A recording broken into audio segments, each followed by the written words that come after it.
"Ma'am, step aside." The command hit before Jessica Carter could even speak. No one scanned her first-class boarding pass. No one asked a question. Two security officers approached like she was trespassing, not traveling. Around her heads turned, but not in protest. They stared in silent agreement, as if her dark skin and casual hoodie confirmed their suspicion she didn't belong here. Jessica didn't argue. She didn't panic. She stepped aside quietly, eyes steady, heart unmoved. The gate agent crossed his arms in satisfaction, proud of removing the disruption. But what he didn't know, what no one here could possibly imagine, was that Jessica Carter wasn't just any passenger. She held veto power over a $4 billion airline merger. And this moment, this humiliation would soon become the catalyst for a financial reckoning none of them could escape. She had come to observe. Now she would decide. Before diving into the story, comment where you're watching from, and don't forget to subscribe so you won't miss the latest stories. Two security officers flanked Jessica without hesitation. One took her by the arm, not roughly, but with just enough force to make it clear she wasn't in control anymore. "Please step over here," the taller one said. The terminal kept humming, yet the space around them felt suspended, like the silence before a verdict. Jessica didn't resist. She walked with them calmly, holding her phone in her left hand, the first-class boarding pass still glowing on the screen. Kyle Thompson, the gate agent, didn't look back at her. He simply nodded toward the other passengers, who moved forward with visible relief. As Jessica was escorted to the side, no one asked questions. No one stepped in. Some whispered, a few smirked. She was being removed, and that made sense to them. But Jessica noticed everything. She saw the woman with the designer bag get waved through without a glance at her ticket. She saw the older white man walk past the gate, even after stumbling with his boarding app. No questions for them. No suspicion. Just her. "What seems to be the issue?" Jessica asked, her tone even. "We've received a flag on your ticket." The officer lied, eyes locked on her screen, not on her. Just a routine verification. Jessica knew there was no flag. She was the flag. Still, she didn't protest. She wanted to see where this went. They brought her to a small side area between the gate and the customer service desk. There, behind a flimsy partition, the officers took her ID, her phone, and began scanning the ticket with a portable reader. The green checkmark appeared instantly. First class. Seat 1A, the screen confirmed in bold letters. "Seems in order," the younger officer muttered. He glanced up, visibly unsure what to do next. Jessica stayed silent. This was her experiment. And now it was working. 10 feet away, Kyle Thompson peeked toward them, irritation twitching in his jaw. Jessica caught it and filed it away. His expression wasn't one of concern. It was frustration. His call hadn't panned out. His judgment hadn't been confirmed. The officers hesitated, then returned her documents. "You're clear to board." Jessica took them back with a polite nod. "Thank you," she said softly. Not sarcastically, not bitter, just steady. That seemed to unsettle them more than if she had shouted. As she walked back towards the gate, passengers avoided her eyes. A woman with a baby stepped aside awkwardly. A businessman in a blue blazer smirked, then looked away. Kyle cleared his throat as she approached. "Ma'am," he said, trying to recapture control. "Please proceed." She didn't answer. She walked past him, tapping her phone against the scanner.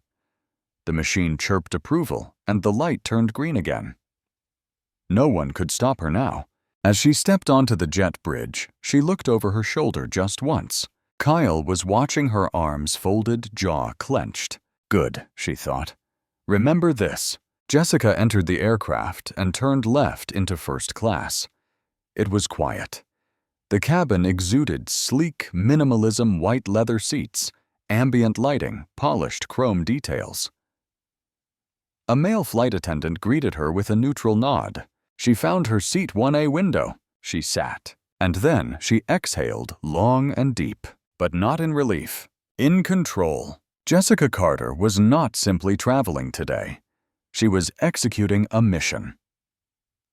A controlled social experiment approved by the executive board of Genesis Financial Holdings.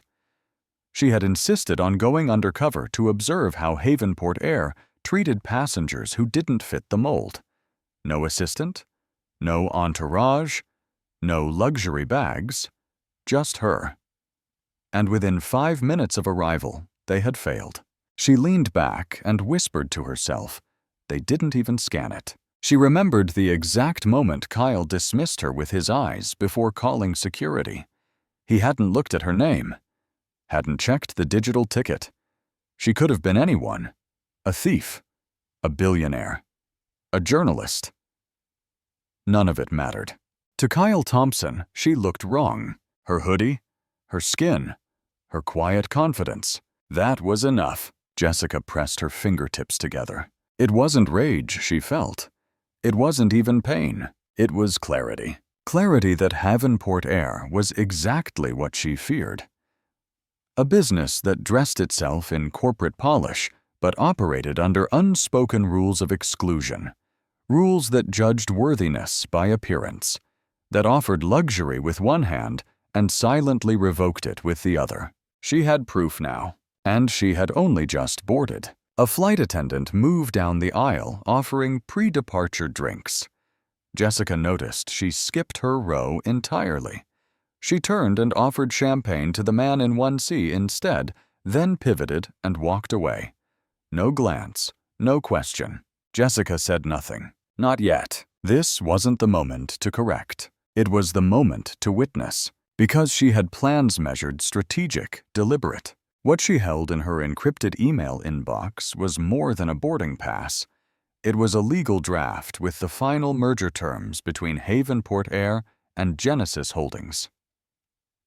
A $4 billion deal pending a single signature hers. And now that signature was in question. She opened her phone. No notifications yet. Good. The board was waiting. And watching. As the engine started to hum and the flight crew began their final checks, Jessica leaned her head against the window, eyes half-lidded. She wasn't angry. She was ready. The warm, lavender-scented towels were passed down the aisle like little symbols of status. Flight attendant Olivia Sloan moved gracefully between the rows, offering a smile to each passenger in first class each one, except Jessica Carter. Jessica watched as Olivia offered a towel to 1B, a businessman with silver cufflinks, then 1C, who received his with a nod and a polite, "Thank you." But as she reached Jessica's row, Olivia hesitated. Their eyes met for a split second. Then Olivia turned. She skipped Jessica entirely. No eye contact, no words, no towel. Jessica didn't blink. She sat perfectly still. Her hands folded in her lap, her expression unreadable. But the message had been delivered loud and clear. You are not one of us. After a few seconds, Jessica calmly raised her hand. Excuse me, she said, voice even. I haven't received a towel. Olivia paused, clearly annoyed that the moment hadn't passed unnoticed. She turned, wearing a mask of professionalism that barely covered the contempt in her eyes. Oh, she said flatly, I thought you didn't want one. Without waiting for a reply, she disappeared into the galley. Jessica exhaled quietly. It wasn't the towel. It was the performance. The casual omission, the false surprise, the theater of indifference. Olivia didn't forget. She had deliberately chosen not to serve her. Jessica glanced around. The man in 2A was now sipping orange juice. The woman in 2C was flipping through a Skylux magazine. No one had noticed. Or worse, no one cared. A few minutes later, Olivia returned with a towel cold. Not warm like the others. No lavender scent. Just damp as if pulled from the back of a drawer. She placed it in front of Jessica, without a word, without eye contact. Jessica took it slowly, nodded, and said, "Thank you." Her voice was calm. Gracious, measured. It made Olivia flinch slightly. And that was enough for now. Jessica didn't come here to confront petty insults. She came to document them. She glanced at the seat back in front of her, where a small camera disguised as a coat hook was recording everything. A discreet setup approved by Genesis Holdings' legal team. Every word, every look, every gesture. Proof. Jessica unfolded the towel and placed it neatly on her lap. As the plane taxied towards the runway, she reflected on the boardroom meeting just 3 days earlier. The chairman of Genesis had looked her in the eye and said, "We need to know who we're merging with. Not on paper. In practice." Jessica had volunteered. She wanted to know firsthand. And now she did. From Kyle at the gate to Olivia in the cabin, Havenport Air had revealed itself exactly as she feared: polished discrimination, dressed as protocol. The plane lifted into the sky. Jessica watched the clouds rise below her. She had just been humiliated, but she felt no shame. She felt purpose. She reached into her canvas bag and retrieved a slim black folder marked "Confidential." Inside were the preliminary merger terms, projected share exchanges, asset valuations, integration timelines, and a blank signature line, hers. She closed the folder, tucked it away, and reclined slightly in her seat. Across the aisle, Olivia whispered something to another flight attendant, then glanced toward Jessica. They both smirked. Jessica didn't respond. She smiled gently at the clouds. Let them smirk. Let them underestimate. That's how the old systems expose themselves. Halfway through the flight, a tray of premium beverages made its round champagne sparkling water with lemon ginger lime elixirs. Olivia poured each with care and small talk. But when she reached Jessica, her tone changed. "What would you like?" she asked, flat and perfunctory. Jessica studied her face for a moment. "Sparkling water, please." Olivia returned with a lukewarm bottle. No lemon, no glass. Jessica said nothing. She placed it on her tray table untouched. A moment later, she received a food menu creased, clearly handled, unlike the crisp ones she saw other passengers unfold. It was intentional. All of it. Jessica glanced toward the galley. That's where change would start. And it wouldn't come with a complaint. It would come with consequences. A chime rang out overhead. The captain announced smooth weather ahead, thanked passengers for flying Havenport Air, and encouraged them to sit back and enjoy our award-winning first-class service. Jessica smiled to herself. Award-winning. She reached for her phone and tapped open a secure Genesis portal. She began typing. Havenport Air. Preliminary findings. Discriminatory behavior observed during boarding by gate agent Kyle Thompson. Unjustified security intervention. Selective service denial by flight attendant Olivia Sloan. Hostile and exclusionary body language from staff. Clear systemic pattern of subtle bias under luxury branding. Jessica tapped save. She wasn't done, but the file had just begun. The woman they'd tried to ignore had just started writing the future of their company. And now her silence would speak louder than any headline. "Miss Carter, I need a moment of your time." Olivia said, her voice unusually formal. Jessica looked up from her tablet. Olivia stood stiffly at her seat with a digital service pad clutched tightly in both hands. Behind the polished tone, Jessica heard it, the tight edge of tension trying to pass as protocol. Jessica nodded calmly. "Go ahead." Olivia cleared her throat, glanced down at her screen, and then back at Jessica. "We've just received an update from the ground crew regarding a weight balance issue on this flight. For safety reasons, we're requesting that you relocate to a seat in economy class." Jessica didn't react immediately. She tilted her head slightly, studying Olivia's face. "Is there an emergency?" she asked, her voice neutral. Olivia's lips pressed together, then parted again. "No emergency. Just a preventative adjustment." Jessica raised a single eyebrow. "Only me?" Olivia hesitated. "Your seat wanted the eyes near the nose. For this configuration, it's more efficient if—" Jessica cut in, still measured. "There are 6 other passengers in this cabin. Were they asked to move?" Olivia blinked, and something in her posture cracked, just slightly. The crew has determined that I'm the appropriate one to move. Jessica finished the sentence for her. Olivia stiffened. It's not personal. Jessica gave her a smile that didn't reach her eyes.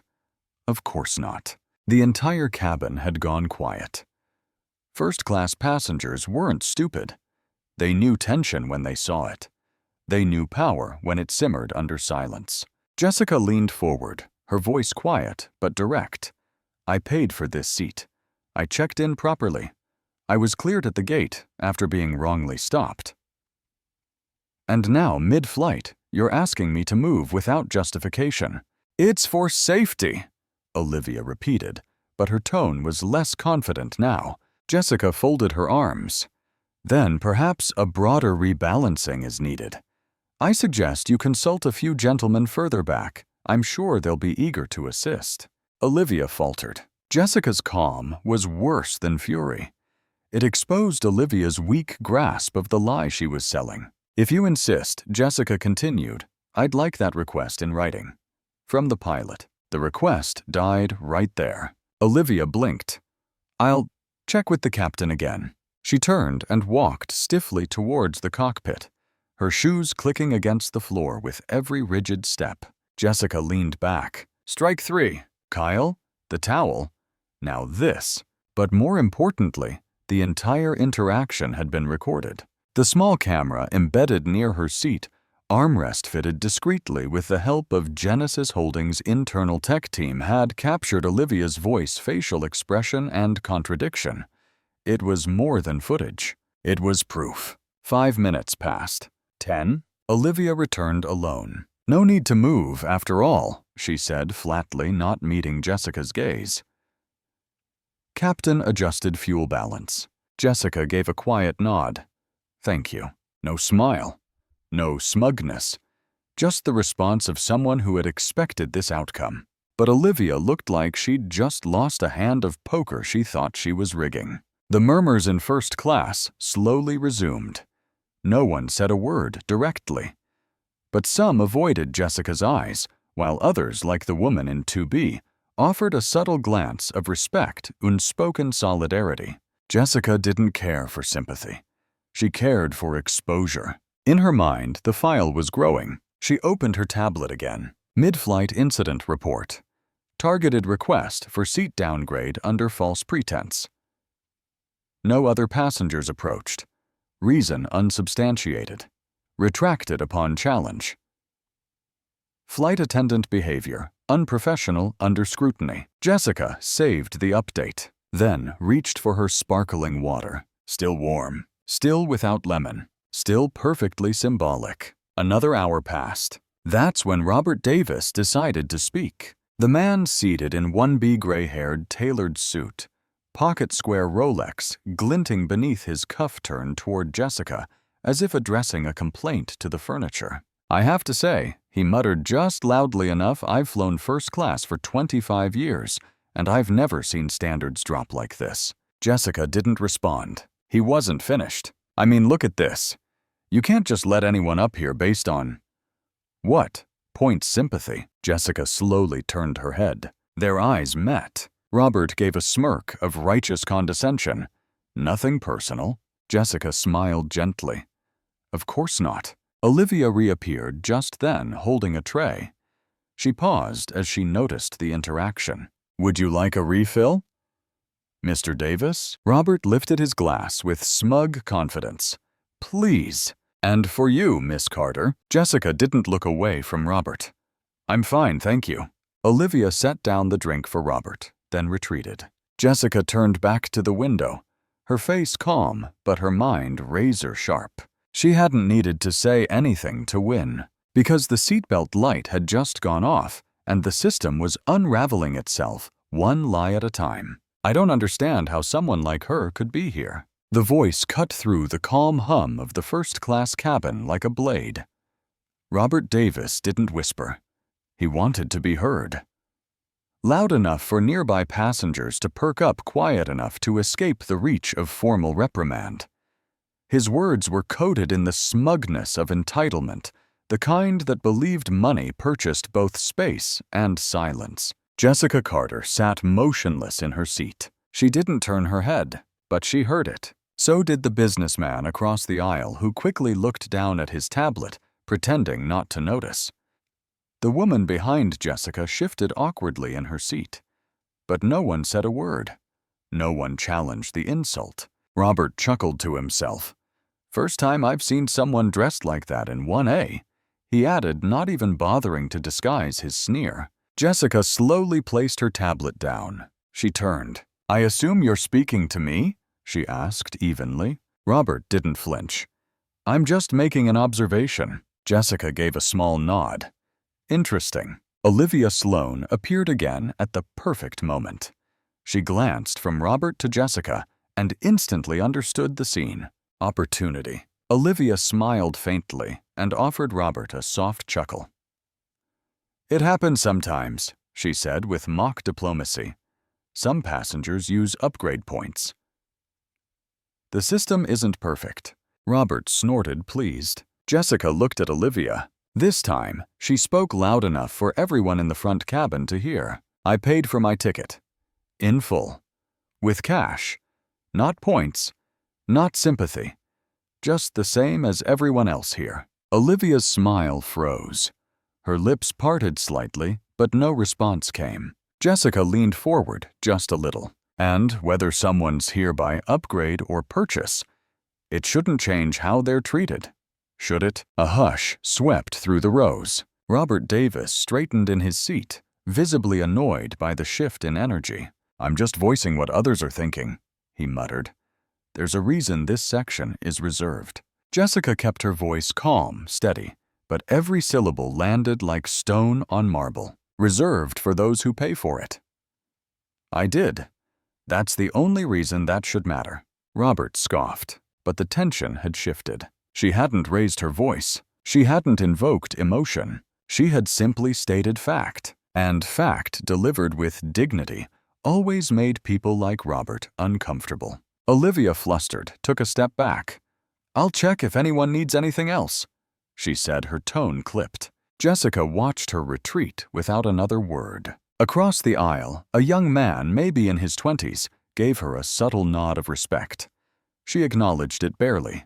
The plane continued to cruise, but the cabin was no longer peaceful. It simmered. The performance of power had failed. Robert's lines hadn't landed. Olivia's alliance was exposed. And Jessica had just pulled the curtain back without ever leaving her seat. She turned back toward the window, her reflection faintly visible in the glass. These weren't new battles. These were familiar terrains. The difference was, this time she was documenting every one of them in real time. Her tablet now held 5 separate entries, time-stamped and categorized. Kyle's profiling, security intervention, the towel incident, the attempted seat relocation, Robert's public insult aided by crew complicity. It was becoming more than a report. It was a reckoning. A few rows back, a woman pressed the flight attendant call button. Olivia appeared seconds later, still flushed. "Is there an issue?" she asked. "I just want to say something," the woman said quietly. "That passenger," she pointed toward Jessica, "deserves better. And so do the rest of us. This is supposed to be first class." Olivia opened her mouth, but the woman raised her hand. "Don't excuse it. Just fix it." Jessica didn't turn around. She kept her eyes on the clouds, her breathing slow and even. They were unraveling faster than she expected. Another hour passed in silence. No one dared speak to her again. Not Olivia, not Robert, not anyone. The flight crew became hyper-attentive, offering drinks towels and dessert trays with robotic cheerfulness. But it was too late. The data was in. The moments they thought were small slights were now fully recorded offenses. Jessica knew the weight of what she carried. And soon, so would they. As the plane began its descent, the captain thanked the passengers again for flying Havenport Air. Jessica tightened her seatbelt, her hands folded neatly. The real turbulence hadn't even begun, because waiting at the gate were 2 more security officers. And this time, They weren't there to stop her from boarding.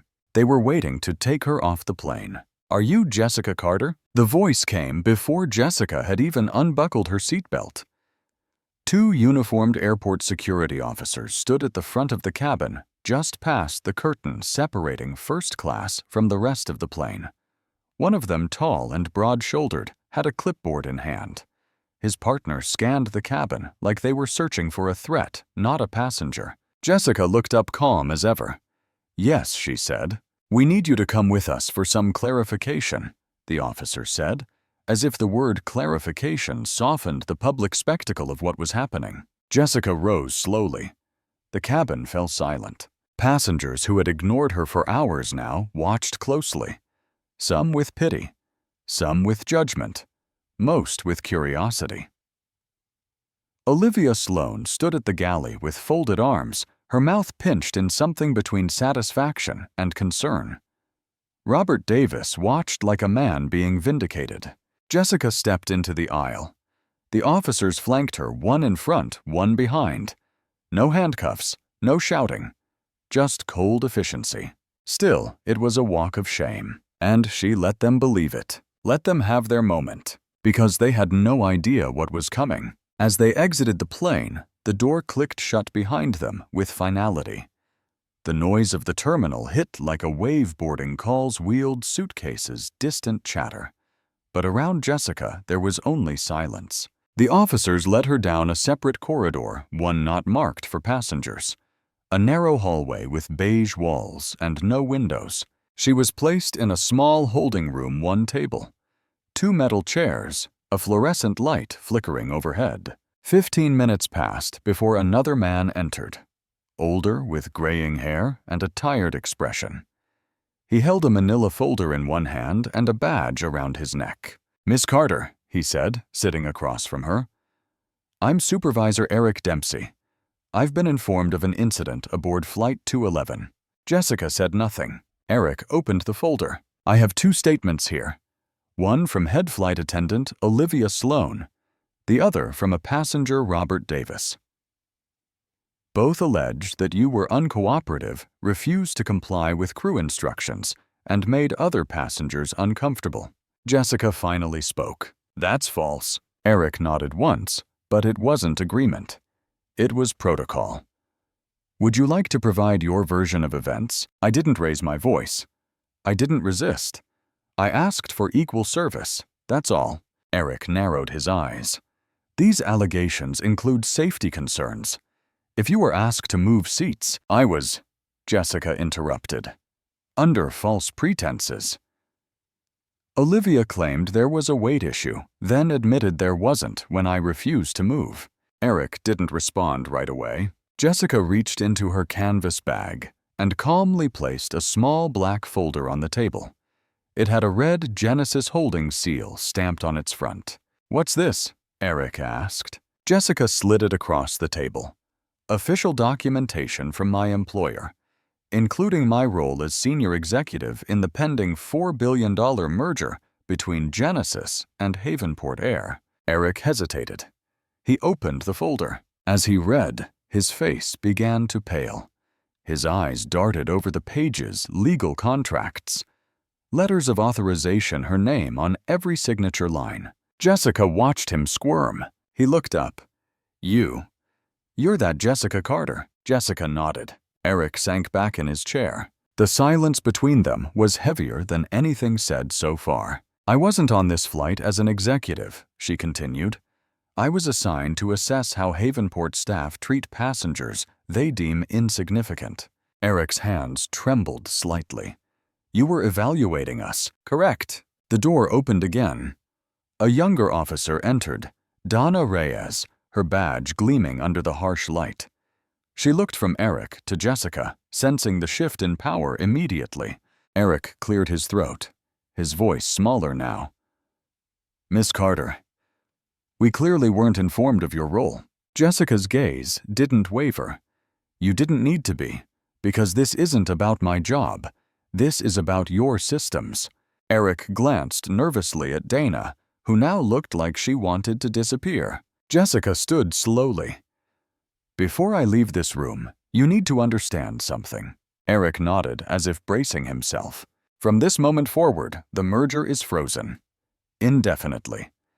The board at Genesis has already been notified. The footage and reports I've collected will be reviewed in the next 48 hours. Every person involved will be named. Dana's lips parted. Eric slumped. Jessica gathered her folder, placed it back into her bag, and said one last thing before walking out. I didn't come here to sit in first class. I came to decide whether this airline deserves to exist as it is. And then she left the room in total silence, her calm footsteps louder than any apology. Eric Dempsey's hands were shaking. He stared at the empty doorway Jessica Carter had just passed through, her words still echoing in the silent holding room. The merger is frozen. Indefinitely. Dana Reyes didn't move. Her face had gone pale, the color drained completely. She was still holding the printed flight report, but now it felt like a lit fuse in her hand. Eric reached for his phone with trembling fingers. A cold sweat was forming on his temple. He tapped the screen and called the one person who needed to know immediately. Leonard Westbrook, the CEO of Havenport Air. On the second ring, Leonard answered sharp and impatient. Eric, this better be good. Eric swallowed hard. Sir, we have a problem. A very serious one. Go on, Leonard said, his voice already darkening. The passenger involved in the incident today, Jessica Carter. She's the executive lead on the Genesis Financial Holdings merger. Silence. Then, what do you mean she's the executive? Eric stood up, pacing. She just presented sealed documentation. Legal. Verified. She's the final signatory on the $4 billion deal. And she's pulled the trigger. The merger's frozen. On the other end of the line, Leonard's breath caught, then erupted. You what? Eric winced as Leonard's voice roared through the speaker. We humiliated a Genesis executive in front of an entire first-class cabin.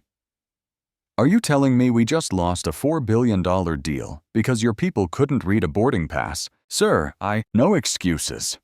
Who was involved? Eric looked at Donna, who now sat with her head bowed, hands clenched. Kyle Thompson, gate agent. Olivia Sloan, head flight attendant. Multiple passengers. Possibly more. Leonard's tone turned surgical. I want everyone involved suspended now. Public apology ready within the hour. I don't care if you have to beg. You fix this or you're out. You understand me, Eric? Yes, sir, Eric whispered. The line went dead. Eric didn't move for several seconds. Then he turned to Dana. You heard him. Get everyone.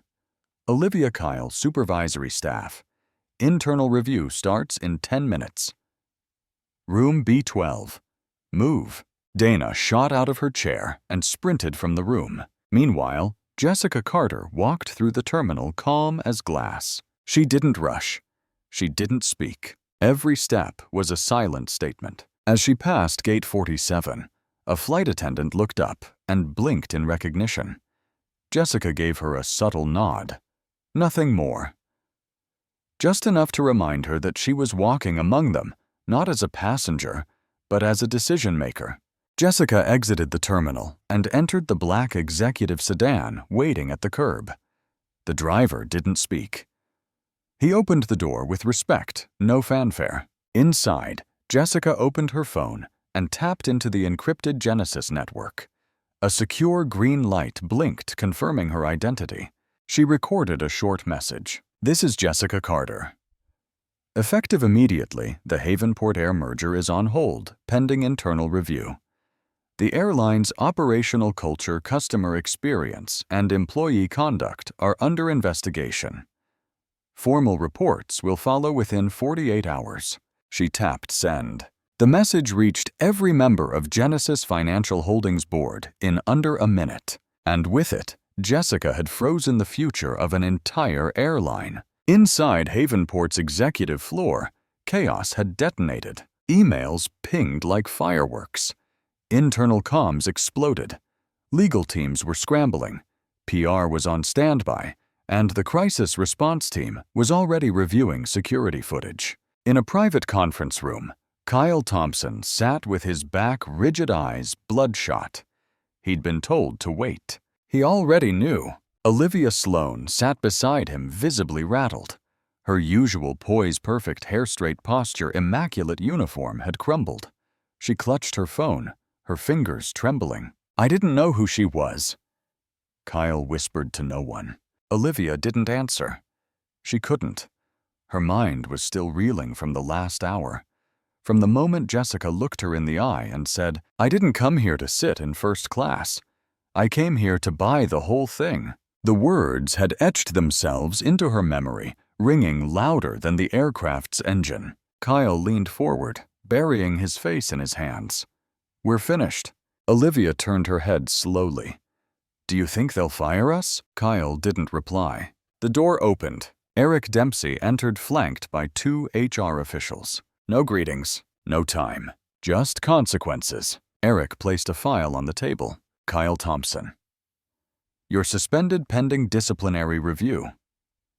Your conduct at the gate violated multiple service protocols and ethical guidelines."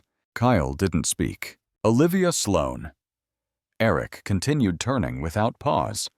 "You've been removed from all premium cabin assignments. Effective immediately. Further review pending." Olivia's breath caught. "This isn't just about you," Eric added. "This is about what your actions triggered. The CEO of Havenport just lost a $4 billion merger because of a towel, a smirk, and a power trip." He paused. "Congratulations." No one moved. No one dared. Eric walked out, leaving the room drowning in silence. And in that silence, Jessica Carter's presence loomed larger than any reprimand. They had tried to make her invisible. Now she was all they could see. The heavy door to conference room B12 creaked open. Inside, the air was still, the blinds drawn tight.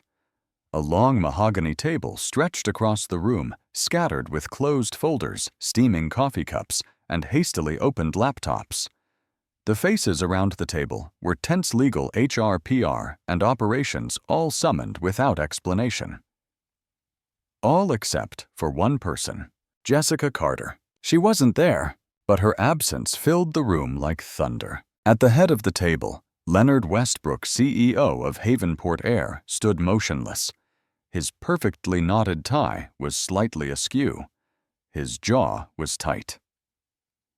This morning, he had woken up the leader of an airline on the verge of a $4 billion merger. Now he was leading a crisis response team. He slapped a thick folder onto the table. "Everything that happened on Flight 211 is now a matter of public record," he said flatly. "Genesis Holdings has frozen the merger. Jessica Carter, the woman our staff profiled, insulted, and attempted to remove, is their signing authority." A low gasp rippled across the room. "She was testing us," said the director of brand experience, leaning forward. "That was a covert audit. She didn't even use her real profile to book the ticket," added the COO. "No title, no VIP tags, no red flags. Just basic economy upgraded to first class." Leonard held up a hand. "It doesn't matter. What matters is how we failed." He turned slowly to the screen behind him. A massive monitor flickered to life, and surveillance footage from JFK International played in eerie silence. First, Kyle Thompson ignoring the boarding pass scan. Calling security. Next, Jessica being escorted aside, her ID waved around like a forged document. Then, Jessica seated on the plane, being passed over for service. The warm towels delivered to every seat except hers. Audio recordings followed. Olivia Sloane's voice saying, "She probably used frequent flyer miles. Happens sometimes." Then Robert Davis, "Some people don't belong up here." And finally, Jessica's voice, "I paid for my ticket. In full. All first-class passengers deserve the same respect." Silence. Then, as if the gravity suddenly hit the room at once, people began shifting uncomfortably. "We've trained them better than this." HR mumbled more to herself than to anyone else. Leonard's tone went from disappointed to ice cold. No. We trained them to maintain a polished image. We never taught them to dismantle their assumptions. He turned to Eric Dempsey, who sat stiffly near the window. Security detained her. Based on what? Eric swallowed. Passenger and crew complaints, sir. We didn't know who she was. You shouldn't need to. Leonard snapped. You don't check ID based on who looks like they belong. No one dared add anything. Then came the question they'd all feared. What's the damage? Leonard asked the head of finance. She opened her laptop. Preliminary estimates suggest a $600 million immediate loss in market confidence. Genesis pulling out could spark a chain reaction with our international investors. Stock could drop 12 to 15% overnight if this goes public without mitigation. Leonard pinched the bridge of his nose. And PR. The head of communications shifted nervously. The story hasn't leaked yet. But if it does, especially with the footage, we'll be trending within hours. And not in a good way. Leonard walked to the head of the table, both hands flat on the wood. We have 24 hours to convince Genesis that this airline is not what it showed Jessica Carter. We have 24 hours to demonstrate meaningful accountability. He looked at Eric. Everyone involved in this Kyle Olivia Robert Davis way. Issue public apology suspensions and open an internal investigation. He looked at PR. Prepare a statement. No sugarcoating. If we don't lead this narrative, they will. Then his voice dropped. And someone needs to speak to Jessica. The room went still again. No one volunteered. Finally, the general counsel leaned forward. Do you want me to send our corporate liaison? Leonard shook his head. She doesn't want a liaison. She wants dignity. Everyone stared blankly. Then Leonard added, I'll speak to her myself. Across town, Jessica Carter sat in a quiet office inside the Genesis Financial Tower. She overlooked the skyline, calm, composed. Her phone buzzed once. Incoming call. Leonard Westbrook. She let it ring twice, then picked up. Ms. Carter. Leonard's voice came low and careful. I know this is not your responsibility, but I'm asking personally that we talk. Jessica didn't respond immediately. Then talk about a path forward. Accountability. Resolution. Jessica considered it. Not because she owed them anything, but because this was bigger than one seat on one flight. Send your proposal in writing, she said. Include everything you're prepared to change. I'll review it. And she hung up, not rudely, just definitively, because now the terms had changed. Jessica Carter was no longer the passenger. She was the gatekeeper, and Havenport Air had just been grounded by the very woman they tried to ignore. By 6:00 a.m. the next morning, the story broke. It started with a leaked email, anonymous, but unmistakably internal, forwarded to a prominent journalist at Business Sentinel. The headline hit the top of every feed within an hour. Black executive detained mid-flight airline. Faces 4B. Merger collapse. Over alleged discrimination. Jessica Carter's name wasn't even in the first wave of reporting. But the incident was laid out in painful detail. A black woman with a valid first-class ticket forcibly removed from boarding, denied equal service, and nearly ejected from the cabin mid-flight for balance issues. The story included quotes from passengers close to the incident describing a calm woman enduring mounting indignities. It wasn't just a scandal, it was a reckoning. By 7:00 a.m., the surveillance footage had been leaked. Pixelated clips of Kyle Thompson calling security of Jessica, sitting stoically while others received towels and drinks. The internet didn't wait for a verdict. Boycott Havenport trended by 8:00 a.m. By 9:00, Havenport Air's stock began to slip. Not sharply, but enough to trigger calls from board members, investors, and major stakeholders. And by 9:30, Jessica Carter was still silent. She hadn't posted, hadn't issued a statement, hadn't answered a single press call. She didn't have to. The world was speaking for her now. Inside Havenport's executive tower, the atmosphere was choking. Leonard Westbrook stood in the war room, eyes glued to 6 monitors displaying stock tickers, social media trends, and crisis comms dashboards. His executive team looked like survivors of a disaster no one had believed possible just 24 hours earlier. The Stories Global said, PR Director Cheryl Grant tapping her tablet. Picked up by BBC, CNN, Forbes, and nearly every major outlet in Europe. The silence from Jessica is making it worse. People are interpreting it as controlled fury. Leonard nodded grimly. Because it is. Do we respond directly, asked the General Counsel, or let our internal statement speak for us? Leonard looked around the table. Read the room, he said. We're not in control. We're in recovery. He turned to HR. I want final termination paperwork ready. Kyle Thompson, effective immediately. Olivia Sloan demoted and reassigned. Internal disciplinary letters to all complicit crew. Then to communications. And prepare a press statement from me. Not the company. Me. Cheryl looked up. Personal apology. Leonard nodded. She didn't just experience bias. She experienced our brand's worst face. I let that happen. I need to own it. At Genesis Tower, Jessica stood before the window, unreadable as ever. Her executive assistant entered quietly. They've sent the draft statement, she said, placing a sleek folder on Jessica's desk. Jessica flipped it open. Inside, a 2-page letter signed by Leonard Westbrook. It included a formal apology confirmation of staff consequences, a request for dialogue, and a public pledge to institute new anti-bias protocols, company-wide. Jessica closed the folder. They're moving fast, the assistant added. They're desperate, Jessica replied. Her tone wasn't cruel, just honest. She returned to her chair and tapped her laptop. Her internal Genesis report titled Flight 211.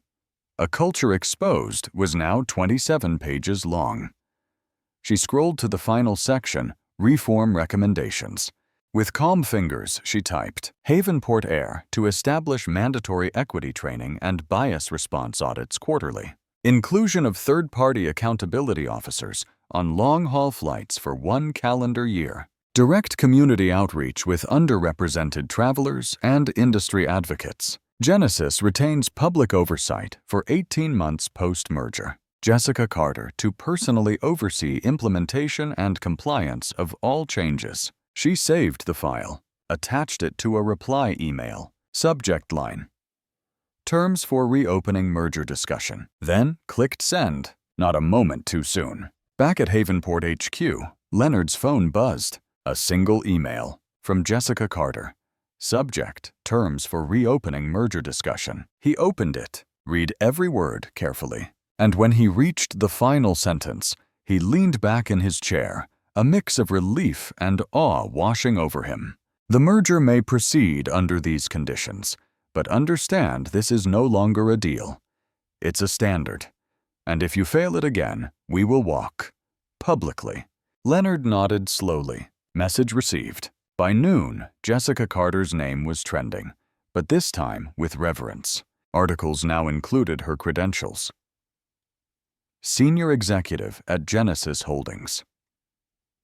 Financial Architect of 2 Fortune 100 mergers. Philanthropist.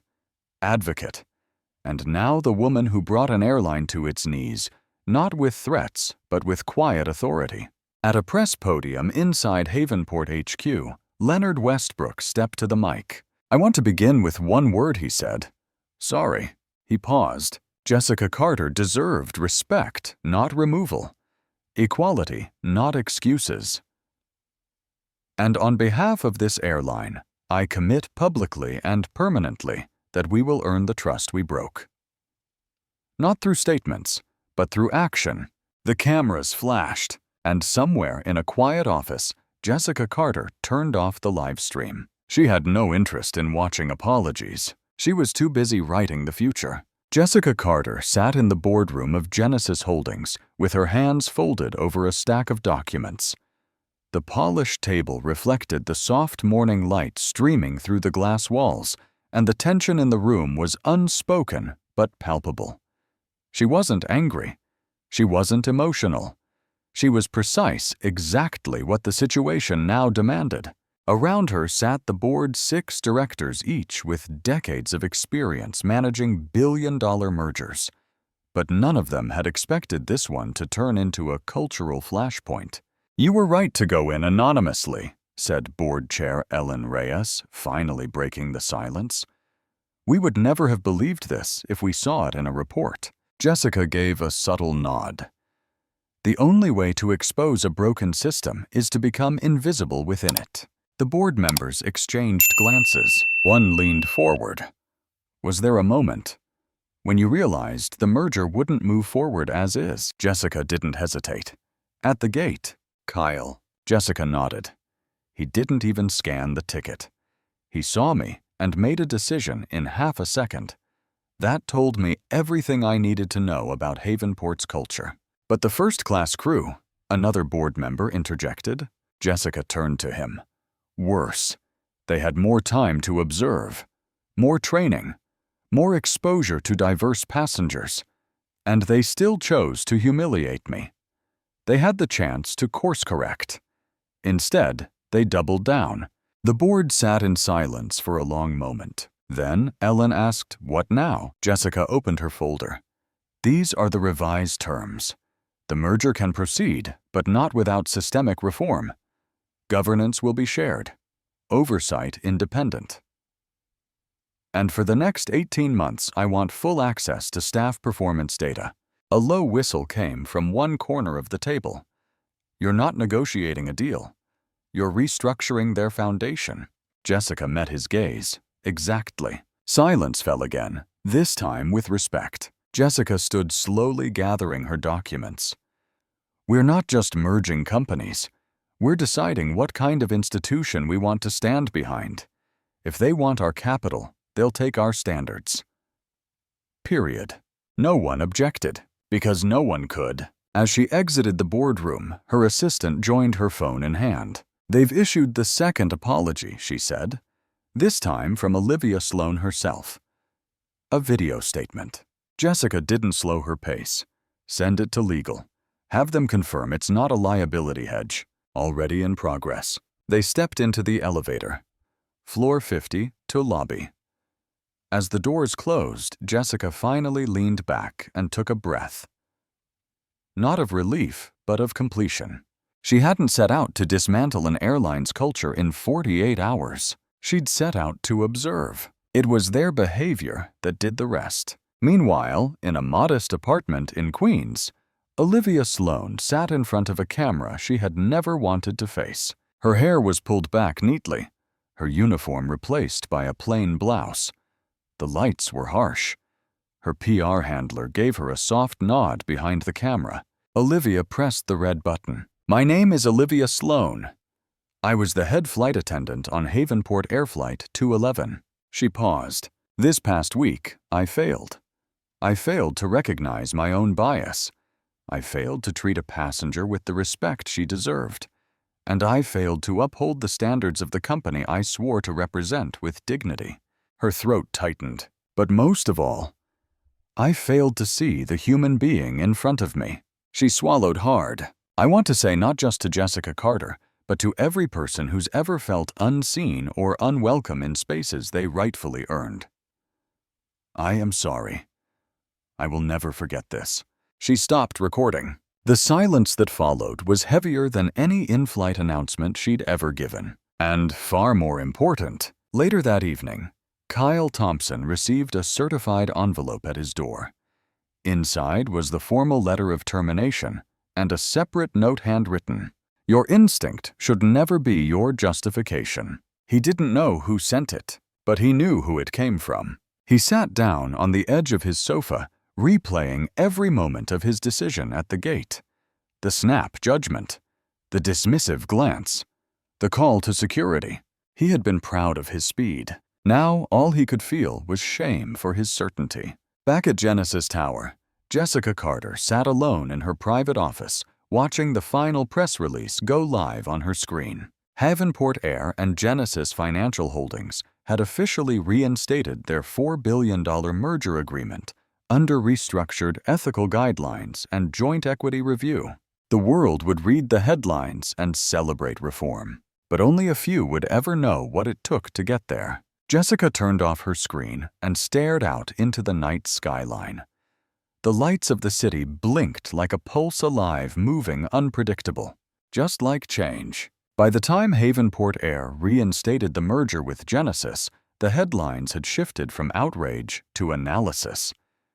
But inside the airline's own walls, another storm had begun to swell, one Jessica Carter hadn't orchestrated, but had certainly ignited. It started with an email. Subject: Open letter to management we are watching. Sent by anonymous SUC staff voice Havenport.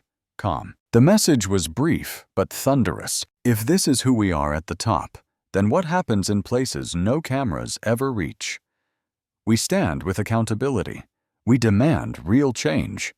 We are your crew, and we will not go back to silence. It spread across departments like wildfire. Flight attendants forwarded it to their regional supervisors. Ground staff printed it and taped it near break rooms. Pilots shared it in closed forums with quiet solidarity. Within 48 hours, over 600 employees, many using pseudonyms, some using full names, signed a virtual petition demanding cultural review, independent staff audits, and the resignation of key supervisors complicit in the Flight 211 incident. Jessica read the letter in full from her Genesis office. She hadn't written it, but she recognized its rhythm. It was the sound of people who had watched someone take a stand and realized they could too. Inside Havenport headquarters, Leonard Westbrook was losing sleep. In the wake of the merger reinstatement, he had assumed the turbulence would begin to settle. Instead, the internal temperature was rising. We've received over 70 HR complaints this week alone, reported the chief people officer during the morning crisis meeting. Mostly from longtime employees who say Flight 211 wasn't an exception, it was a symptom. Leonard rubbed his forehead. What's the legal exposure? Too early to say. But if they organize, Leonard waved her off. They already have. He looked around the room, pausing at each executive face. We thought the threat came from external scrutiny.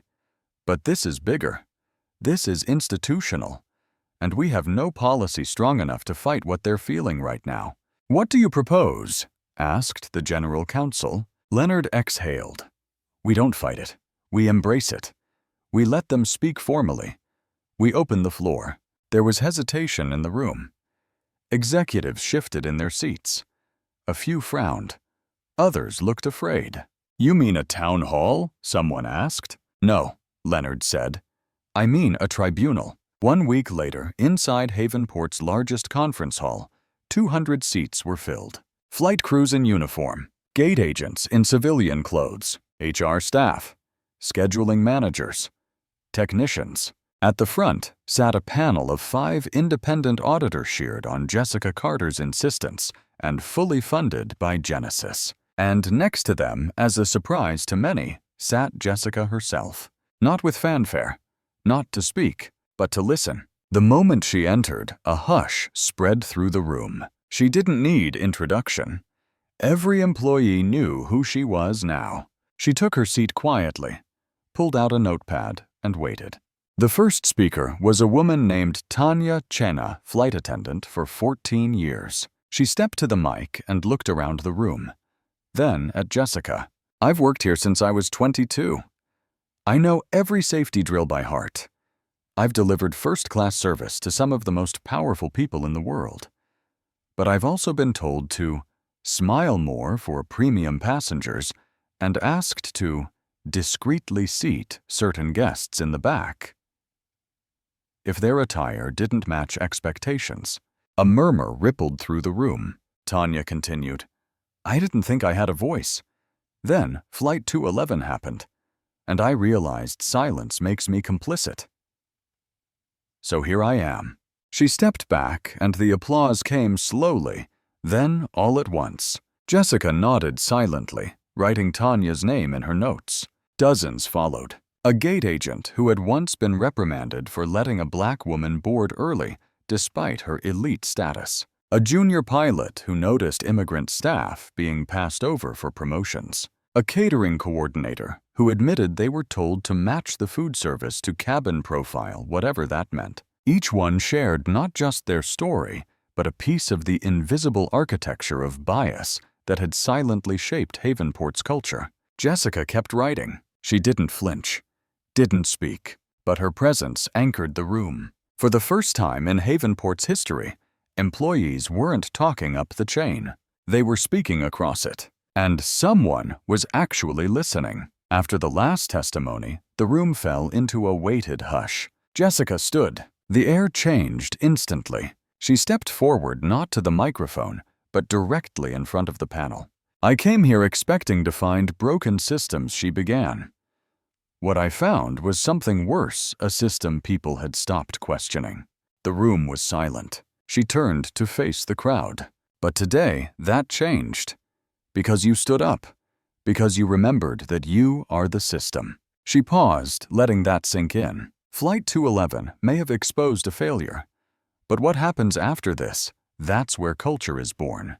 She nodded once, then sat down again. Not in power, in solidarity. While Havenport staff found their voice, and Jessica Carter rewrote the rules of corporate culture from within, not everyone welcomed the change. In fact, one executive at Havenport Air saw it as a threat to power, to hierarchy, and to the carefully constructed image of perfection he had helped craft for over a decade. His name was Clinton Merriweather, Senior Vice President of Brand Strategy. And he wanted Jessica gone. Clinton watched the employee tribunal with a smirk from his corner office lights, dimmed blinds half closed.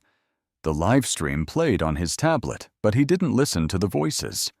He watched faces, particularly Jessica's. "She's not fixing the company," he muttered to himself. "She's setting it on fire." He snapped the tablet shut and reached for his private phone. Not company issued, not traceable to Havenport. "Get me Hollis," he said into the receiver. "We need to move." That night, an unmarked email appeared in the inboxes of several journalists. Subject: Jessica Carter. Conflict of interest genesis. Insider leak. Attached was a PDF 2 pages of manipulated records falsely claiming Jessica held personal stock in a Havenport competitor, suggesting her actions were motivated by financial sabotage. It was slick. Almost convincing. Almost. But one journalist, an investigative reporter at Global Equity Watch, flagged the metadata. The document's properties showed it had been edited on a MacBook registered to Clinton Merriweather. By morning, the lie was exposed, and Clinton was called into Leonard Westbrook's office. Leonard didn't say a word as Clinton entered. He simply slid a printed screenshot of the email across the desk. "You recognize this?" Leonard asked. Clinton remained composed. "No idea where that came from." "Really?" "Because your MacBook ID is in the document. Metadata." A flicker of panic crossed Clinton's face. "That could have been spoofed." "You know how easy that is." Leonard didn't flinch. "This is attempted defamation of a woman who just single-handedly salvaged a $4 billion merger and restored this company's public image. You didn't just risk her reputation. You risked ours." Clinton's smile faltered. Leonard leaned forward. "I've been CEO for 17 years. I've seen dirty politics, backroom deals, and power plays, but never this sloppy, and never this dangerous." Clinton's voice dropped. "She's taking over. You think the board doesn't see it? She's turning our airline into a lecture hall. She's turning it into a company that survives." Leonard snapped. "Which is more than I can say for your career." He stood up. "You're done." News of Clinton's firing spread quickly, but Jessica said nothing. She didn't celebrate, didn't retaliate. Instead, she invited Leonard to a private lunch at the Genesis campus. The two sat by a glass atrium overlooking the city skyline. There were no reporters, no assistants, just steak mineral water and two people who understood power on different levels. "You handled Merriweather well," Jessica said quietly. Leonard cut his steak. "I let him sit too long. The rot started at the top. I should have cleaned house a year ago." Jessica sipped her water. Change doesn't begin with firing people. It begins when you stop pretending nothing's wrong. Leonard nodded. We've got a long road ahead. Jessica met his eyes. Only if you think this is the finish line. I'm not just watching your airline anymore, Leonard. I'm helping build it. He leaned back in his chair, understanding fully for the first time that this wasn't a merger. It was a transformation, and he was either going to rise with it or get out of the way. That afternoon, back at Genesis, Jessica reviewed a file marked Whistleblower Audit. It included anonymous reports from Havenport employees dating back 3 years, hidden patterns, quietly ignored complaints, subtle patterns of bias buried under standard procedure. She highlighted each section, took notes, drafted new compliance terms. Then, as the sun dipped beyond the skyline, she opened a blank page. Title: Cultural Resilience. A blueprint for aviation. Because what began as one woman's flight had now become an industry-wide revolution. Jessica Carter wasn't done. She was just getting started. 3 weeks after the tribunal, Jessica Carter's reforms had already begun reshaping Havenport Air.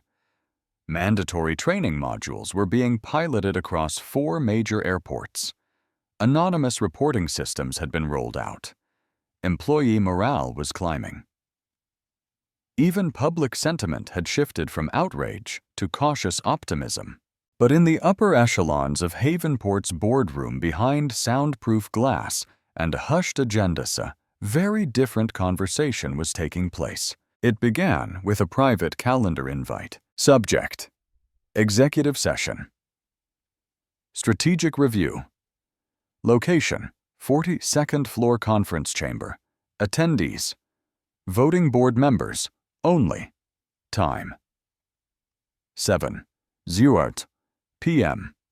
Confidential. At first glance, the meeting looked routine, but what it hid was a motion crafted in secrecy by 2 legacy board members meant to curb Jessica Carter's influence entirely. The motion's name: Restoration of Internal Sovereignty. It proposed the following: revoking Genesis's extended oversight clause, limiting Jessica's access to operational audits, reinstating pre-merger privacy protections for executive decisions, and most disturbingly, redefining her role to advisory observer only. It needed a 2/3 majority to pass, and they were dangerously close to getting it. Jessica found out 45 minutes before the meeting. She was in a car heading back from a panel at Columbia Business School where she had just given a keynote on leadership in the age of institutional conscience.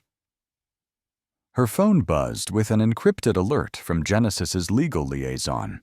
You're being voted out. 42nd floor, 7 p.m. Jessica's eyes narrowed. She turned to her driver. Change of plans. Back to Havenport Tower. Fast. Inside the 42nd floor chamber, the vote was about to begin. Board chair. Anthony Cross, one of the longest-tenured members, cleared his throat. This is not a move against Genesis Holdings, he said carefully. It's about internal stability. We've let too much power rest in the hands of an external operator. Someone who, despite her success, does not represent the long-term vision of Havenport Air. A few heads nodded. Another member chimed in. We've already lost one senior VP. The company culture is too fragile for more disruption. A third added. We're an airline, not a social experiment. At that moment, the double doors burst open. Jessica Carter walked in, alone, dressed not in her usual executive black, but in deep navy Genesis blue. Crisp, silent, unshakable. No one moved. She walked calmly to the center of the room, unfolded a single sheet of paper, and placed it on the table. This is the joint governance agreement signed by Havenport's own legal counsel, she said. It gives me voting observer status in any meeting concerning merger terms or structural amendments. Cross blinked. This session was confidential and illegal without my knowledge, Jessica replied. I'm not here to debate. I'm here to remind you, every camera may be off, but every record lives forever. She paused, letting the tension settle. You can vote to cut oversight. You can vote to reverse reform. But you better be ready to defend it publicly. A hush fell over the room. Jessica turned to Cross. You wanted silence. You're getting exposure. Then she walked to the window, arms folded behind her back, and waited. The vote proceeded. One by one, each board member stood, looked around the room, and said a single word. Aye or nay. 3 ayes came immediately, Cross, Alderman, and Reese. Then a nay. Then another. Then a pause. Then 2 more ayes, 5 in total. Only 1 vote away from passage. Then came board member Helen Zhao, the newest and youngest member appointed just 6 months prior. She stood slowly, looked from Cross to Jessica, and then back. She had been quiet most of the evening. Now all eyes were on her. She adjusted her blazer and said clearly, nay. The room exhaled. Jessica didn't blink. The motion failed by 1 vote, and with it, the last serious attempt to shut her down quietly. After the meeting, as the board members filtered out in uncomfortable silence, Helen approached Jessica. You knew they'd try this? Jessica nodded. People don't give up power without a tantrum. Helen smirked. What happens now? Jessica smiled. Now they learn what it looks like when the plane doesn't land until everyone is treated with dignity. That night, Jessica updated her internal memo log. Attempted board reversal failed 6-5. Reform initiatives remain intact. Surveillance culture still present. Trust not restored, but earned 1 vote at a time. She closed her laptop, looked out over the skyline, and whispered what had become her silent mantra. Every system bends before it breaks. Unless someone holds the line. Jessica Carter was holding it tightly. On an otherwise quiet Wednesday morning, a short video went viral and reignited global attention on Havenport Air and Jessica Carter. It wasn't leaked by a whistleblower. It wasn't part of an official press release. It was a cell phone video recorded by a teenage passenger on Flight 301, a domestic route from Chicago to Atlanta, operated just days earlier by a newly retrained Havenport crew. In the video, a middle-aged black woman in a tan coat struggled to lift her carry-on into the overhead compartment. A white male passenger seated nearby grunted impatiently. Then a young male flight attendant stepped forward, not only helping the woman with her bag, but offering her a fresh bottle of water and quietly asking if she had any dietary preferences for the meal. The woman blinked in surprise. She looked genuinely stunned. The attendant smiled and added, "We're making sure every guest feels seen. You deserve that." The woman teared up, and someone from 2 rows behind caught the whole thing on video. By the end of the day, the clip had hit 8.9 million views on TikTok, Twitter, and Instagram combined. The caption, "Same airline that treated that black exec like garbage. Look at them now." It wasn't a redemption arc. It was a reckoning moment with a pulse. Jessica watched the video alone in her office. No press team, no investor update. Just a laptop, earbuds, and a silence that spoke louder than applause. She leaned back in her chair, eyes on the ceiling. It wasn't the video that moved her. It was the look on the woman's face, caught between shock, relief, and something deeper. Recognition. She saw herself in that woman, and she saw the beginnings of a culture change she hadn't forced but inspired. Meanwhile, the young flight attendant Michael Choi, 27, newly hired after Havenport's post-merger recruitment overhaul, was unaware he'd become a symbol overnight. He found out when he landed in Atlanta and opened his phone to 300 notifications. A colleague called him Captain Empathy. His old high school teacher messaged, "I just saw you on the news." A CNN producer requested an interview. Confused, he scrolled through the trending tags. Havenport redemption. Jessica Carter effect. Dignity. Indeskies. It hit him all at once. All he had done was follow the new internal training video crafted under Jessica's reform initiative. But the difference, he had believed in them. "I just wanted her to feel respected," he later told an interviewer. "Turns out that's more radical than I thought." Back at Havenport HQ, Leonard Westbrook gathered his executive team. Everyone see the video, he asked, holding up his tablet. The nods were unanimous. It's organic, said Cheryl from PR. We didn't plant it. No script, no branding push. Leonard smiled. And that's why it matters. You can't fake culture. You have to live it. He turned to HR. Reward the attendant. Quietly. No big marketing stunt. Just let him know he's part of the shift. He looked around the room. This is what Jessica was building, not optics. Operating principles. For once, no one objected. At Genesis, Jessica fielded a call from her old mentor, Raymond DeWitt, a retired airline executive who had guided her through her first corporate audit 10 years ago. I just saw the video, he said, laughing. When I said, leave the door open behind you, I didn't mean rip the hinges off. Jessica chuckled softly. I didn't rip anything. I just walked through like I belonged. And now the rest are following, Raymond said. You proud? Jessica paused. Not yet, but I'm grounded. You turned a flight into a movement, he said. Jessica smiled. I turned attention into accountability. The movement came from the people. Later that day, a new memo went live on Havenport's internal portal. Subject: People First. From Policy to Practice. Authored by Jessica Carter. Co-signed by Leonard Westbrook. Length 437 words. Excerpt. Diversity without dignity is just a spreadsheet. Equity without empathy is just a memo. We aren't fixing perception, we're repairing our foundation. Flight 301 is not a PR win. It's a reminder that when people feel respected, they carry that forward. It ended with a new initiative. Crew Voices Council, a rotating panel of flight staff from all regions given direct access to policymakers every quarter. The top comment under the post was anonymous. Never thought I'd see this place care about people like me. Thank you, Jessica. She read it twice, then once more. Then closed her laptop, took a breath, and smiled, not because the work was done, but because it had begun to speak for itself. The moment Jessica Carter unveiled the new Crew Voices Council, applause echoed through Havenport Air's internal channels. Flight attendants cheered.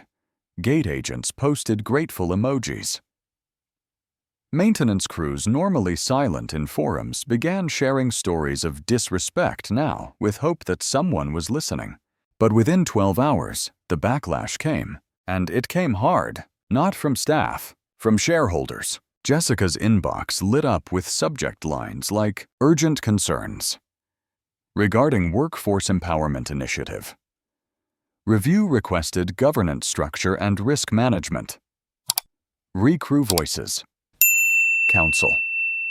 Overreach. The common thread, money. Institutional investors feared giving low-level employees direct access to corporate policy would create instability and dilute executive oversight. They argued that shifting too much influence downward would complicate chain-of-command decisions and expose the airline to legal vulnerabilities. One venture partner from Wexley Capital even called Jessica directly. I respect your passion, he said, but this isn't how airlines are run. You don't let the crew steer the plane. Jessica's response was instant. If they're the ones making the flight feel safe, they deserve a say in how the cockpit operates. Click. No apology. No retreat. Inside Havenport HQ, the quarterly earnings meeting was about to begin. The boardroom was tense again. Jessica stood at the front of the room, flanked by legal counsel compliance officers and Leonard Westbrook, who now stood firmly in her corner. Projected behind them, the Crew Voices Council charter. She began without pleasantries. This isn't a threat to the business model, she said. It's a correction to a system that treated labor as disposable and reputation as untouchable. She clicked to the next slide. Since the tribunal complaints have dropped 38%, employee retention is up 11%. And our net promoter score, our customer satisfaction, has jumped 22 points in 30 days. That is not chaos. That's what happens when people are heard. A skeptical board member raised a hand. But Jessica long-term investors aren't thrilled. They say we're blurring the lines between employee voice and operational authority. Jessica stepped closer. What blurs the line is when flight attendants report racial profiling and nothing happens. What blurs the line is silence in the face of systemic bias. She let it hang. This isn't a blurring of power. It's a redrawing of responsibility. Leonard added, and for the first time in 5 years, our Glassdoor rating is climbing. Another board member asked, "What's the legal liability?" Jessica replied, "Accountability is not a liability. Denial is." Silence. Then Leonard concluded, "The council stays." That night, Leonard received an email from Wexley Capital. "We're reducing our holdings by 5%. He stared at the screen for a long time. Then he called Jessica. "They're pulling out." She was quiet. "Want to fight it?" he asked. She responded calmly, "No, let them go. This isn't about making investors comfortable. It's about making people visible." The next morning, Havenport's internal newswire published a staff update. Crew voices. Council backed unanimously by leadership, accompanied by a quote from Leonard. "The people who serve the skies deserve more than rules. They deserve a voice." Jessica smiled when she read it. It wasn't just Leonard's words, it was that they were said publicly. Meanwhile, inside a small staff break room at LaGuardia Airport, 3 junior gate agents stared at the internal announcement. "I never thought someone would care what we thought," said Jamal, pouring coffee into a paper cup. Maya, a new hire, added, "It's weird. Good weird." They started writing ideas on a napkin.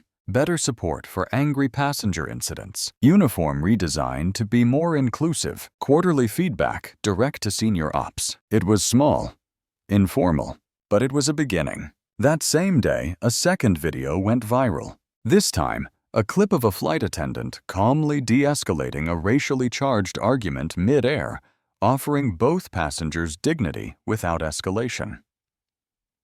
It ended with both apologizing to each other voluntarily. The comment section exploded. "Are we sure this is the same airline from a month ago? Jessica Carter deserves a Nobel Peace Prize in aviation." Culture change caught on camera. Jessica didn't comment, didn't post. She didn't need to. The results were speaking louder than any press release. But as she prepared her next reform proposal, a multi-city listening tour with flight crews and passengers alike, she knew the road ahead wasn't clear skies. Because for every success she had sparked, resistance still brewed quietly. In back rooms, in boardrooms, in investor calls where her name was met with wary silence. Jessica Carter wasn't naive. She was prepared. And she was far from finished. It began with a whisper in a break room and ended with 2,000 people standing shoulder to shoulder at Terminal B, holding signs that no one at Havenport's executive tower could ignore. "We serve, we speak." Respect is not a reform, it's a right. We fly the skies, but you've kept us grounded. Jessica Carter had just landed from a listening session in Seattle when her phone buzzed. A photo filled her screen, a sea of Havenport uniforms, blue-gray, red standing, united under the terminal's curved glass ceiling at JFK International. Crew members, agents, janitors, engineers, not angry, not violent, organized. The caption came from her assistant. "They're not waiting for more reforms. They're leading them now."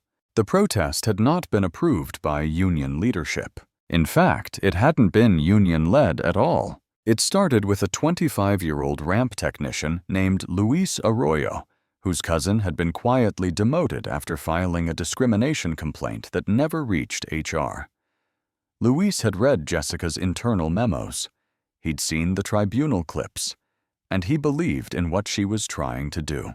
But change wasn't coming fast enough.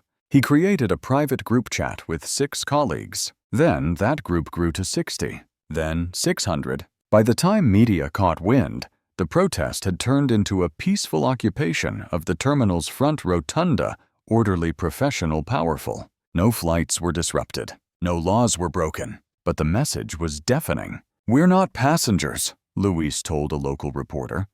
"We're the engine, and we've got something to say."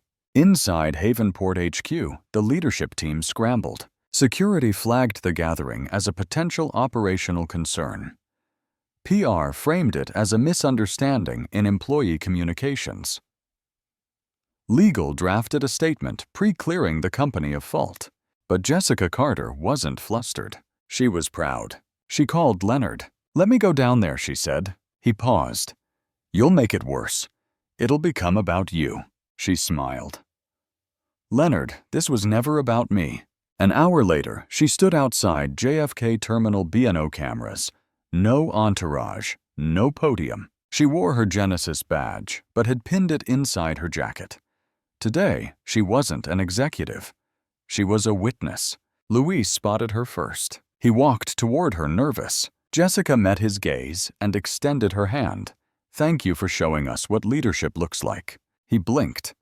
"You're not here to shut this down." "Shut it down," she said. "You just did what we're asking of everyone. Tell the truth out loud." The protest quieted as people noticed her. No speech, no theatrics. Jessica simply stood with them, and that silence echoed louder than any chant. By 600 p.m., photos flooded social media. Jessica standing shoulder to shoulder with flight crews in the cold. Jessica helping a gate agent pass out hand warmers. Jessica listening, not talking. The hashtag #SkyStand began trending globally. In Bangkok, a former Havenport flight attendant reposted the photos with the caption, "When I filed a racism complaint in 2018, no one listened. Today, someone finally did." Even better, she stood up.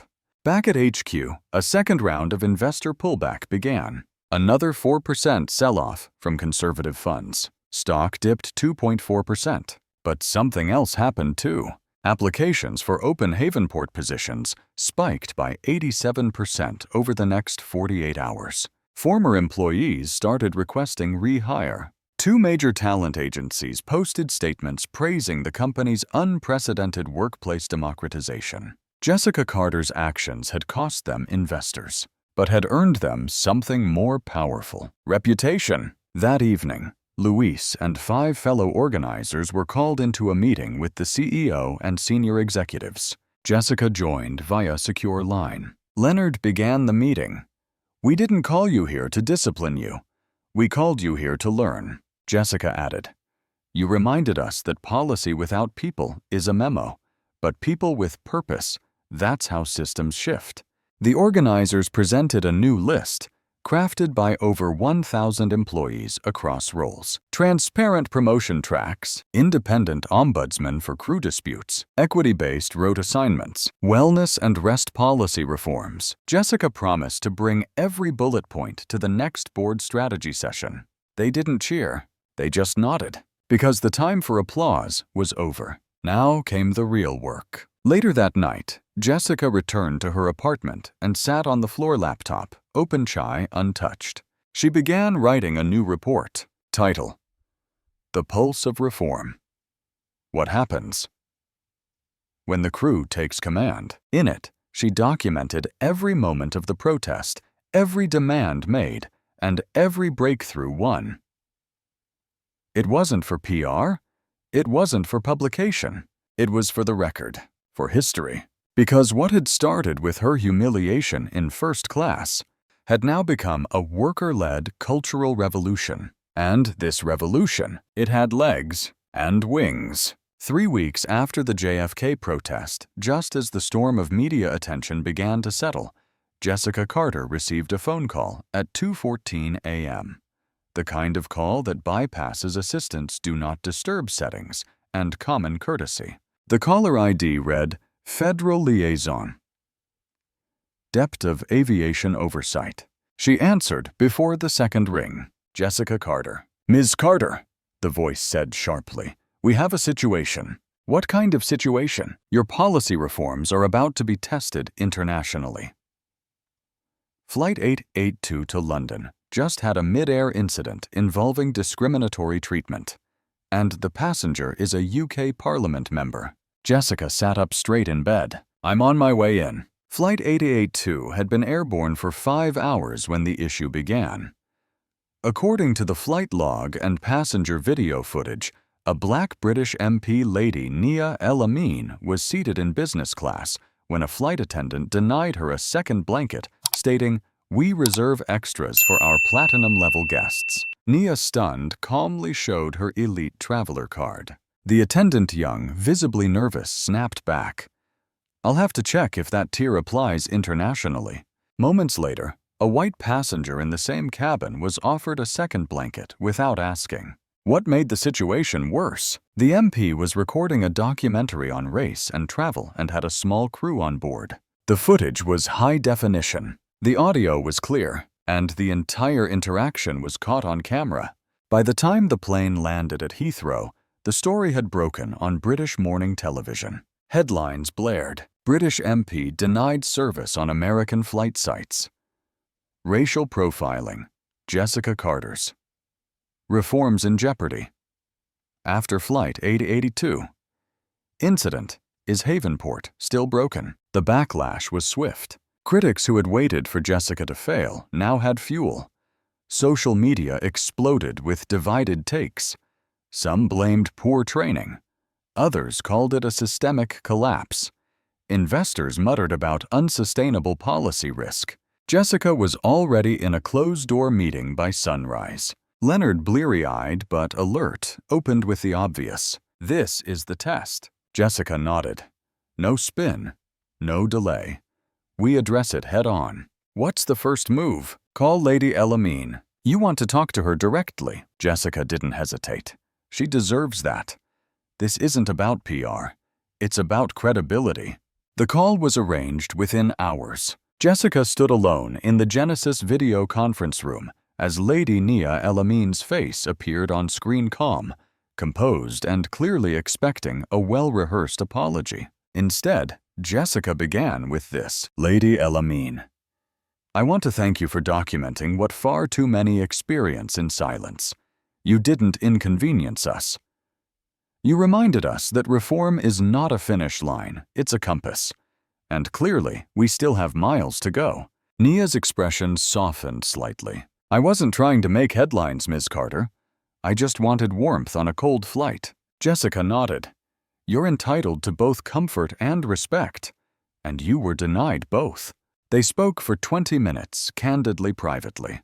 By the end, Jessica had Nia's agreement to participate in the next International Aviation Equity Forum, co-hosted by Genesis and the UK Department of Transport. Jessica's next move was internal and fierce. She summoned the cabin crew supervisor and operations lead who had signed off on Flight 882's staffing. "What broke down?" she asked. The supervisor shifted in his seat. It was a new recruit, only 2 weeks out of training.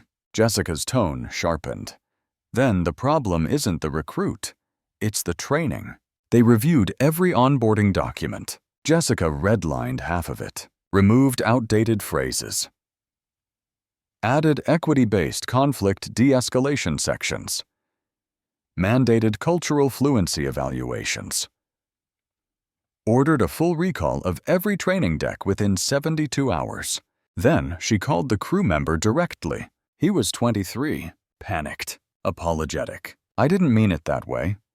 2 didn't realize it sounded racist.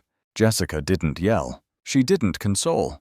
She said one sentence. "Impact is louder than intention." He went silent. And then he said, "I want to relearn." "Please let me relearn." She paused, then scheduled him for a 3-week intensive retraining program publicly monitored with direct mentorship by senior inclusion staff. By the end of the week, Havenport released an official statement. When reform is real, it doesn't run from failure. It grows through it.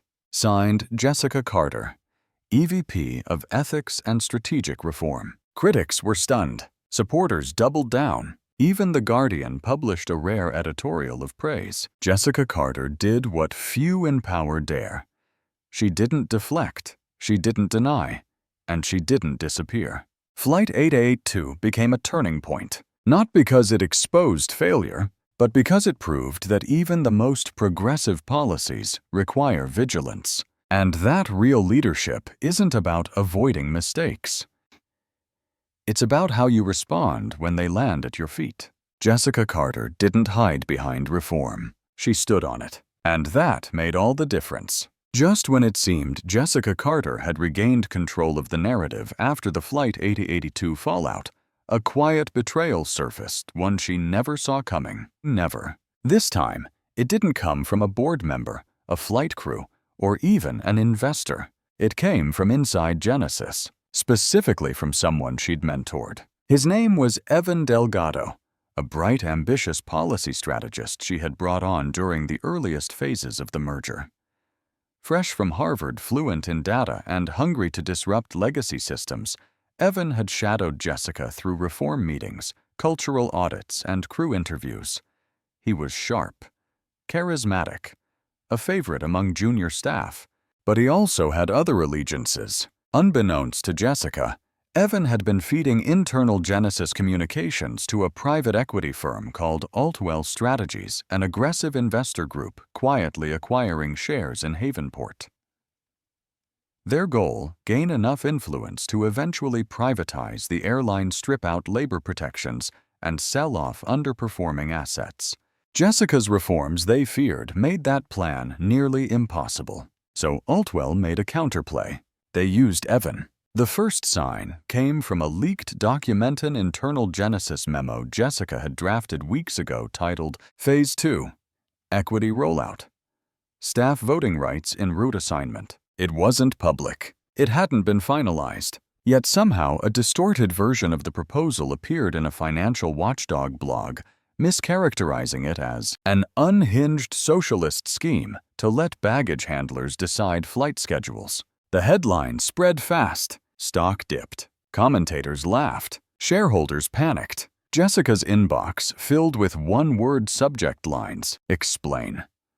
What is this? Is this real? She knew something was off. Only 5 people had seen that draft, and one of them was Evan. Jessica summoned Evan to her office that afternoon. He entered calmly, without hesitation, holding a notebook and a confident smile.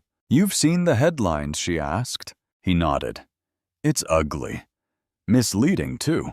Probably from one of our competitors." She studied his face. Only 5 people had access to that memo. You were one of them. He blinked, but just once. "Are you accusing me?" "I'm asking you." Evan paused, then shrugged. "You brought me in to shake things up." Maybe the world isn't ready for all this shaking. Jessica stood slow and deliberate. "I brought you in to build trust from the inside out, and you turned it into currency." There was a long silence. Then Evan said something that would haunt Jessica for weeks. "You changed the airline, but you didn't change the game. Power still plays by its own rules." And with that, he walked out. Within 24 hours, internal IT flagged suspicious file-sharing patterns from Evan's Genesis account. Legal confirmed the leak, and Evan Delgado was terminated. But the damage was deeper than one breach. Jessica felt it in every corner of the office. The staff grew quiet, the momentum shaken. She wasn't just dealing with resistance anymore. She was dealing with doubt. Jessica held an emergency town hall at Genesis headquarters. No slides, no suits, just her and a microphone in the main atrium. "I won't pretend this didn't shake us," she began. "Someone I trusted betrayed that trust. Not just mine, but yours. And for that, I take full responsibility."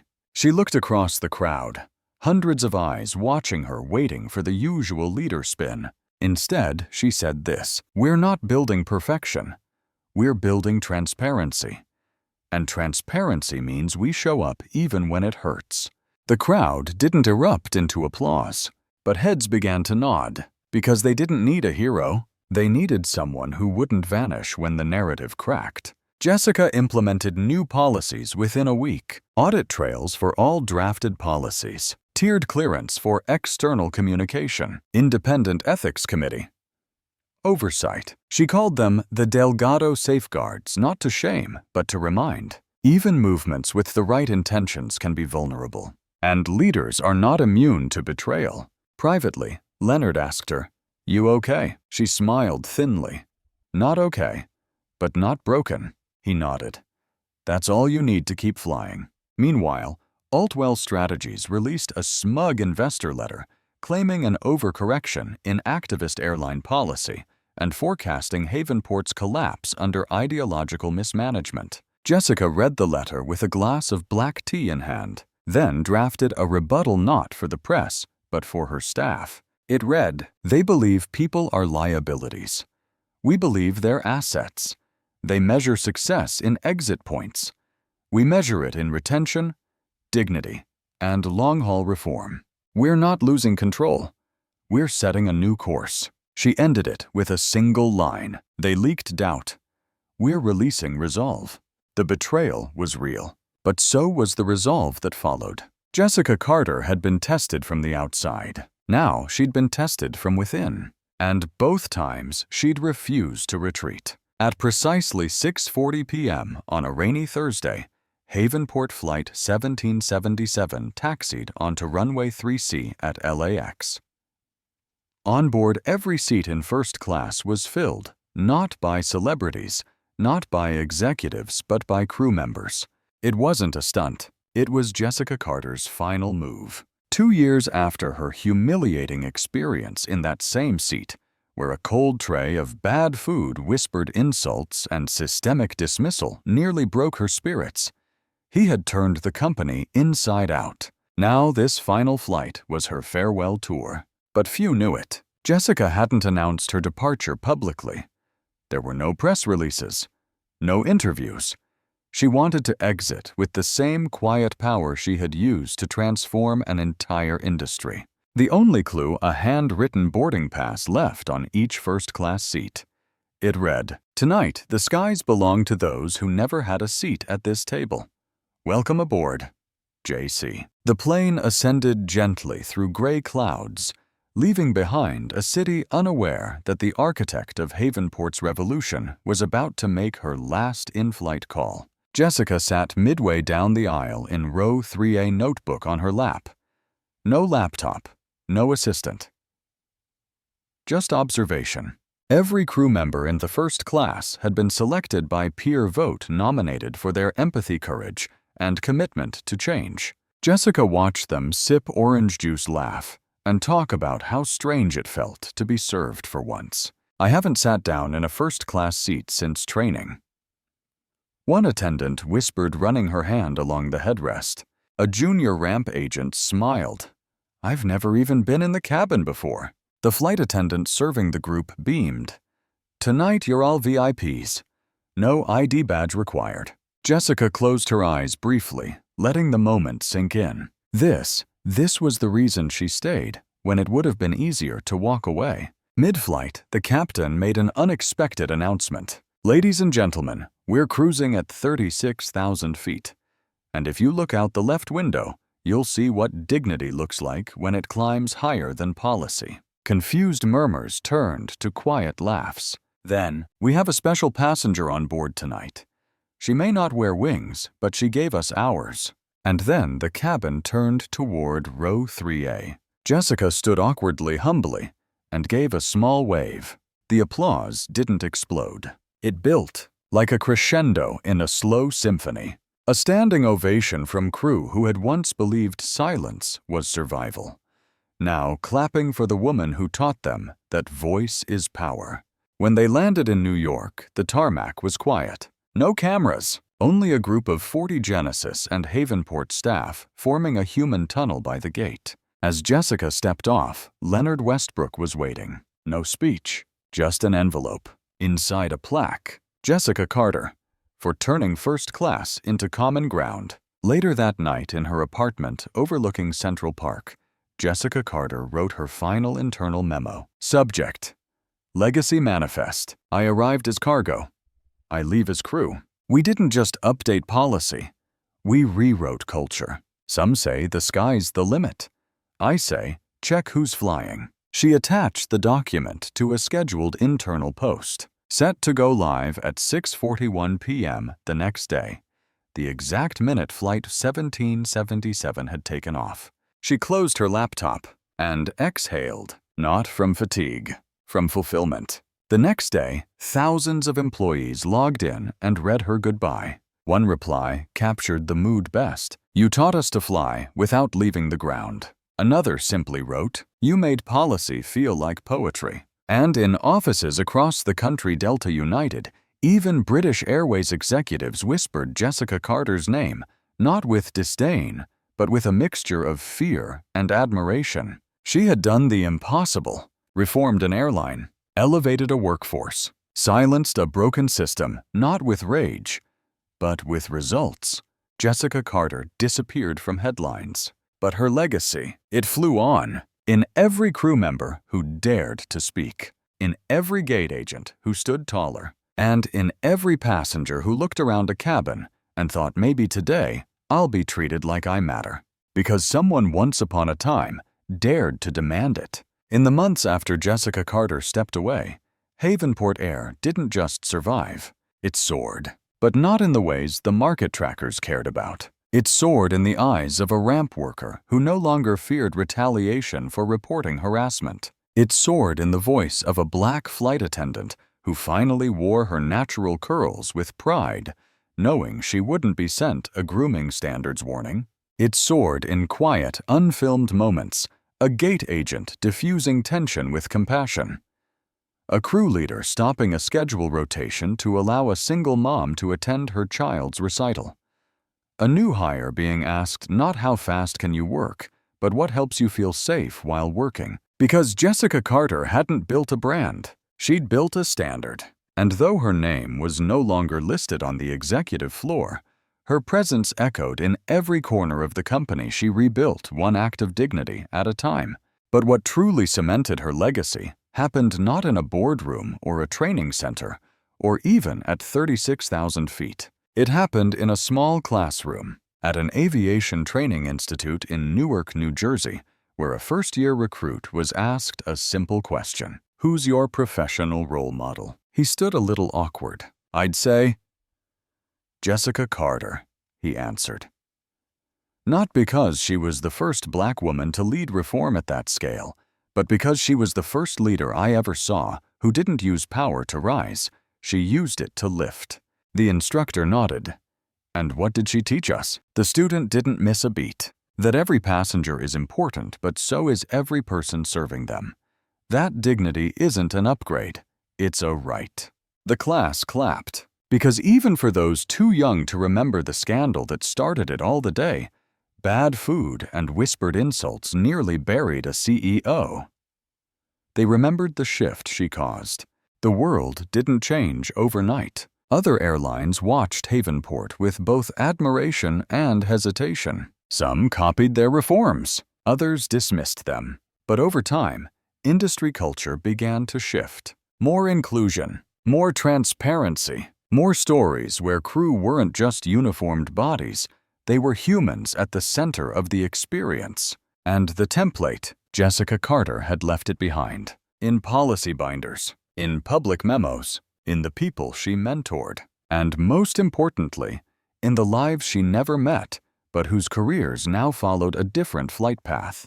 One where silence wasn't survival, where professionalism didn't mean erasure, and where class, the kind listed on a ticket, no longer dictated how you'd be treated. Years later, when a new CEO took over Havenport, they found a letter sealed inside the back of the ethics vault. Handwritten, unpublished. It read, "If you're reading this, it means the cockpit is yours now. Just remember, systems don't collapse from anger. They collapse from indifference. Listen harder than you speak. And never forget, when the skies feel heavy, look for the crew keeping us in the air. Lift them, and the whole plane rises. JC." The new CEO framed the note, placed it in the staff entrance hallway, and made it a ritual. Every new employee read it on day one. They called it the Carter Code. Today, few passengers boarding Havenport flights know the full story. They sip wine, buckle seatbelts, swipe through movies. But in the rhythm of a kind word, a listening ear, a paused moment of compassion from a flight attendant, they're experiencing the ripple of one woman's refusal to accept humiliation as policy.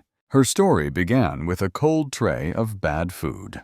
But it ended in something far more nourishing, a system built on honor, one that could finally hold altitude. Before you click away, take a moment. If this story moved, you share it with someone who still believes silence is the only option. And if you believe that dignity should never be a luxury, don't forget to subscribe and hit the notification bell to catch more gripping stories like this. Thanks for watching, and see you next time.